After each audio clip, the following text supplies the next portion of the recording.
Welcome to Saravanas kitchen. இன்றைக்கி நம்ம வல்லாரை சட்னி எப்படி ரெடி பண்ணுறதுன்னு பார்க்கலாம். பேன் அடுப்பில் வச்சு நல்லா சூடானதுக்கப்புறம் ஒரு டேபிள் ஸ்பூன் அளவுக்கு எண்ணெய் ஊற்றிட்டு 1/2 ஸ்பூன் உளுந்து, 1/2 ஸ்பூன் கடலைப்பருப்பு, 1/4 ஸ்பூன் சீரகம், ஒரு தக்காளி பழம் கட் பண்ணி போட்டிருக்கேன், 20-25 போல் சின்ன வெங்காயம் தோல் உரித்து சேர்த்துக்கலாம். பெரிய வெங்காயம் கூட போட்டுக்கலாம், ஆனால் சின்ன வெங்காயம் போட்டால் நல்ல டேஸ்ட்டாக இருக்கும். 6 பல் பூண்டு, இது எல்லாத்தையும் நல்லா வதக்கி விட்டுறணும். இதுக்கிடையில் நம்ம வல்லாரக்கீரையை நல்லா கழுவி க்ளீன் பண்ணி எடுத்துக்கலாம். நான் க்ளீன் பண்ணி எடுத்துகிட்டு வந்துட்டேன், அதையும் சேர்த்துடலாம். வல்லாரக்கீரை ரொம்ப ஹெல்த்தியானதுங்க உடம்புக்கு. ஞாபக சக்திக்கு இது ரொம்ப ஹெல்ப்ஃபுல்லாக இருக்குங்க. இது ட்ரை பண்ணி பாருங்கள். இந்த ரெசிபி உங்கள் எல்லாருக்குமே ரொம்ப பிடிக்கும்.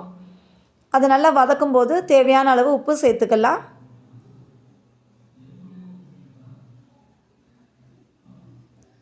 ஸ்டவ் ஆஃப் பண்ணுறதுக்கு 1 நிமிஷத்துக்கு முன்னாடி தேங்காய் சில் சேர்த்துருக்கேன். இது நல்லா ஆறட்டும். கொரகொரப்பாக அரைச்சதுக்கப்புறம் 2 காஞ்ச மிளகா போட்டு நல்லா மையாக அரைச்சிக்கலாம். இப்போ பேன் அடுப்பில் வச்சு நல்லா சூடானதுக்கப்புறம் எண்ணெய் ஊற்றிட்டு உளுந்து, கடுகு, கருவேப்பிலை போட்டு தாளித்து கொட்டிடலாம். அவ்வளோதான். தேங்க்ஸ் ஃபார் வாட்சிங்.